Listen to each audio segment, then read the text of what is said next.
사랑하는 성도 여러분, 그리고 진리를 찾는 모든 분들께 하나님의 평강이 함께 하시기를 기도합니다. 오늘 우리가 함께 나눌 이야기는 많은 신앙인들이 마음속 깊이 품고 있는 질문, 바로 구원의 확신에 관한 것입니다. 나는 정말로 구원받았는가?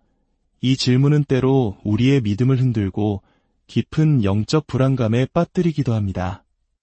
본격적인 말씀에 앞서 만약 이 메시지가 여러분의 마음에 울림을 준다면 하나님의 은혜를 더 널리 전하는 마음으로 이 영상을 주변에 공유해 주시길 부탁드립니다.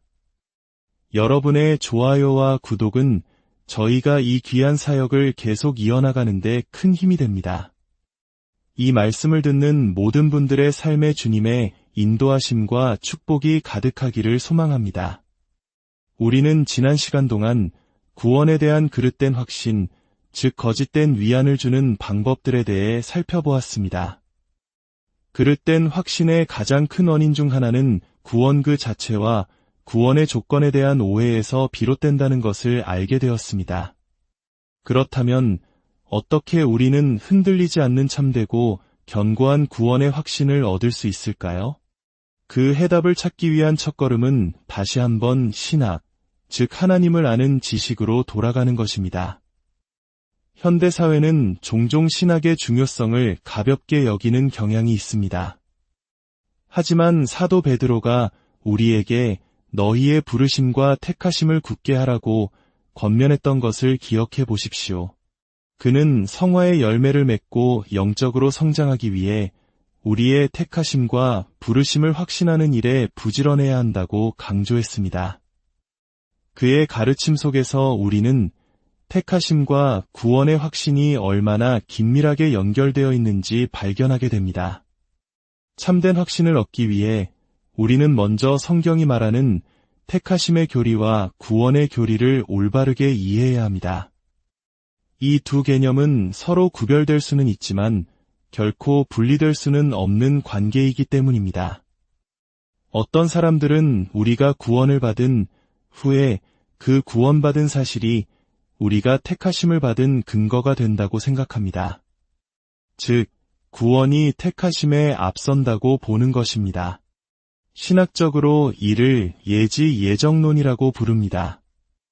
이 견해를 따르는 사람들은 하나님께서 영원 전부터 당신의 예지, 즉 미리 아시는 능력으로 시간의 강저편을 내다보셨다고 믿습니다. 그리고 누가 복음의 초대에 긍정적으로 반응할지, 또 누가 거부할지를 미리 아시고 그 지식에 근거하여 사람들을 구원하기로 선택하셨다고 주장합니다. 즉, 어떤 사람이 믿음을 발휘하여 구원의 상태에 들어가는 것을 하나님이 미리 보시고 그를 택하셨다는 논리입니다. 하지만 저는 이 견해가 성경적인 가르침이라고 생각하지 않습니다. 오히려 성경이 말하는 택하심의 본질을 근본적으로 부정하는 것이라고 봅니다. 왜냐하면 이 견해는 결국 구원의 결정적인 요소를 하나님의 전적인 은혜와 자비가 아닌 우리 인간이 무엇을 하는가에 두기 때문입니다. 그리고 이러한 견해를 가진 사람들은 필연적으로 구원의 확신 문제로 고통받게 됩니다. 그들의 확신이 결국 자신의 행위나 믿음의 상태라는 불안정한 토대 위에 세워져 있기 때문입니다.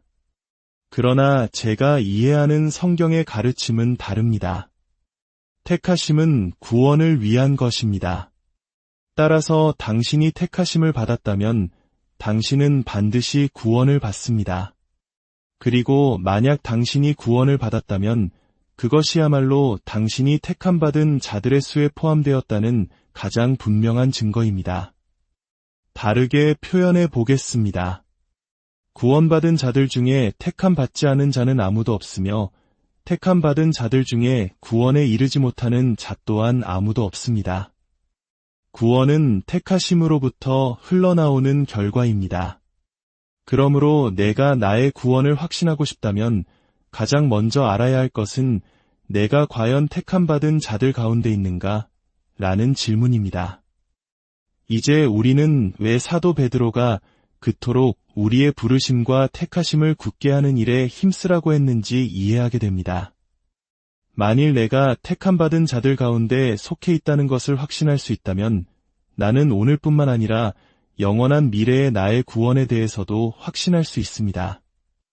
왜냐하면 하나님의 택하심은 단지 구원을 가능하게 만드는 것이 아니라 택하신 자들을 반드시 구원하시는 것을 목적으로 하며 그 목적은 결코 좌절되지 않기 때문입니다. 이와 관련하여 평소에 자주 언급되지는 않지만 저에게 큰 위로를 주는 성경 구절을 함께 읽어보고자 합니다. 바로 요한복음 17장에 기록된 예수님의 대제사장적 기도입니다. 이 기도는 제자들과 그들을 통해 믿게 될 모든 시대의 교회를 위한 간절한 간구이며 우리 모두에게 큰 격려가 되는 말씀입니다. 요한복음 17장 6절에서 예수님은 이렇게 기도하십니다. 세상 중에서 내게 주신 사람들에게 내가 아버지의 이름을 나타내었나이다. 그들은 아버지의 것이었는데 내게 주셨으며 그들은 아버지의 말씀을 지키었나이다. 그리고 9절에서 이렇게 말씀하십니다. 내가 그들을 위하여 비옵나니 내가 비옵는 것은 세상을 위함이 아니요 내게 주신 자들을 위함이니이다. 그들은 아버지의 것이로소이다. 예수님은 이 기도에서 아버지 하나님께서 구원받을 백성을 아들인 자신에게 선물로 주셨다고 말씀하십니다. 그리고 요한복음의 다른 곳에서 예수님은 아버지께서 내게 주시는 자는 다 내게로 올 것이요 라고 약속하십니다. 즉 아버지께서 아들에게 주신 자, 바로 택함받은 자들은 반드시 예수님께 나아오며 그들은 아들에 의해 안전하게 지켜지고 보존됩니다. 바로 이것이 우리 구원 확신의 근거입니다. 우리의 확신은 끝까지 믿음을 지켜낼 수 있는 우리 자신의 능력에 대한 신뢰에 기반해서는 안 됩니다. 우리는 종종 성도의 견인에 대해 이야기합니다. 물론 성도들은 실제로 끝까지 인내하며 믿음을 지킵니다. 하지만 그들이 인내할 수 있는 근본적인 이유는 그들이 하나님에 의해 보존되기 때문입니다. 그러므로 성도의 견인보다는 성도의 보존이라고 말하는 것이 더 정확할 것입니다. 우리의 구원은 우리가 하나님을 굳게 붙잡는 힘이 아니라 하나님께서 우리를 절대 놓지 않으시는 그분의 신실한 손에 달려 있습니다. 이제 택하심과 구원의 관계를 더 깊이 이해하기 위해 신학에서 구원의 서정이라고 부르는 개념을 살펴볼 필요가 있습니다. 이는 구원이 이루어지는 순서를 의미하는데 여기서 말하는 순서는 시간적인 순서라기보다는 논리적인 순서에 가깝습니다. 예를 들어 우리는 오직 믿음으로 의롭게 된다고 고백합니다. 그렇다면 우리가 참된 믿음을 소유한 후 얼마나 시간이 지나야 의롭다 함을 받을까요? 5분, 5년, 아니면 5초일까요? 아닙니다. 믿음과 칭해, 즉 의롭다 함을 받는 것은 시간적으로는 동시에 일어납니다. 우리가 참된 믿음을 갖는 바로 그 순간 하나님은 우리를 의로운 자로 받아주십니다. 하지만 시간적으로는 동시일지라도 우리는 여전히 믿음이 칭의에 앞선다고 말합니다. 논리적으로 그렇습니다. 우리의 칭의는 믿음에 의존하며 믿음은 칭의가 일어나기 위해 반드시 존재해야 하는 전제 조건이기 때문입니다. 이처럼 구원의 서정은 시간의 흐름이 아닌 논리적 필연성에 대한 순서를 다룹니다. 이 점을 염두에 두고 로마서 8장에 나오는 구원의 황금 사슬이라 불리는 유명한 구절을 살펴보겠습니다. 로마서 8장 28절은 많은 성도들이 사랑하는 말씀입니다. 우리가 알거니와 하나님을 사랑하는 자 곧 그의 뜻대로 부르심을 입은 자들에게는 모든 것이 합력하여 선을 이루느니라. 여기서 그의 뜻대로 부르심을 입은 자들이라는 표현에 주목해 주십시오.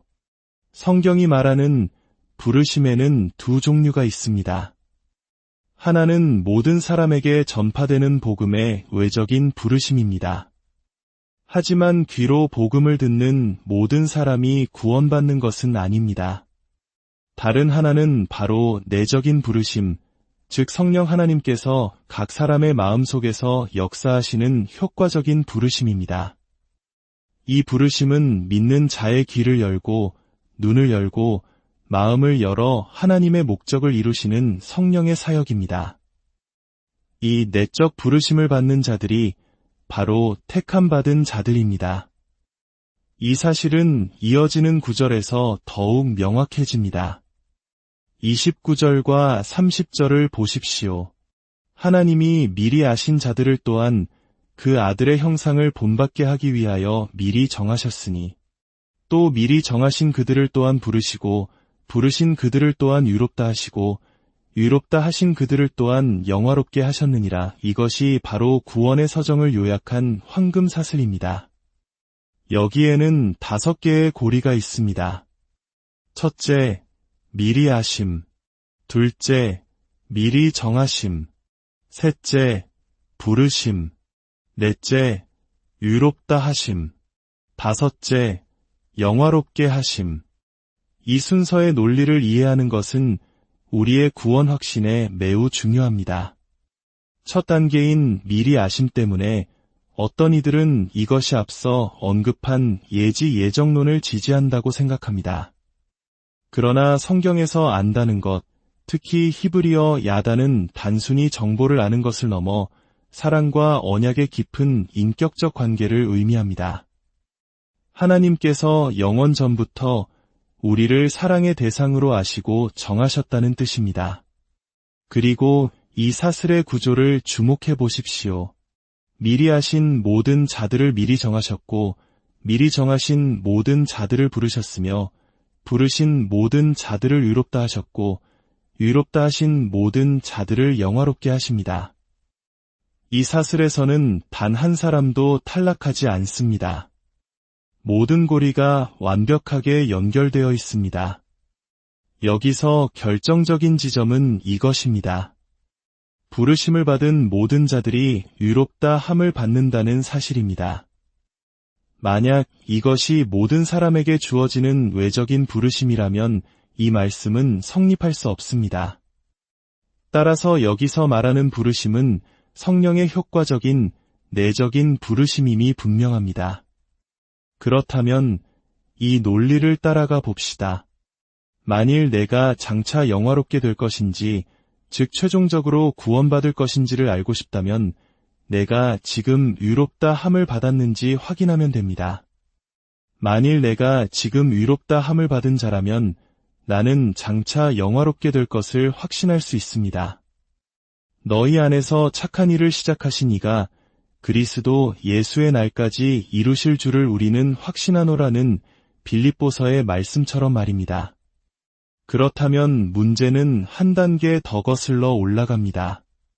내가 어떻게 부르심을 받았다는 것을 알 수 있을까요? 내가 성령의 내적인 부르심을 받았다는 증거는 무엇일까요? 그 해답은 에베소서 2장에 있습니다. 1절부터 읽어보겠습니다. 그는 허물과 죄로 죽었던 너희를 살리셨도다. 전에는 우리도 다 그 가운데서 우리 육체의 욕심을 따라 지내며 육체와 마음에 원하는 것을 하여 다른 이들과 같이 본질상 진노의 자녀이었더니 긍휼이 풍성하신 하나님이 우리를 사랑하신 그 큰 사랑을 인하여 허물로 죽은 우리를 그리스도와 함께 살리셨고, 사도 바울은 여기서 성령의 사역을 살리심이라는 단어로 묘사합니다. 이것은 신학적으로 중생, 즉 거듭남을 의미합니다. 예수님께서 니고데모에게 하나님 나라를 보려면 반드시 거듭나야 한다고 말씀하셨던 바로 그 사건입니다. 이 내적인 부르심과 중생은 연결되어 있습니다.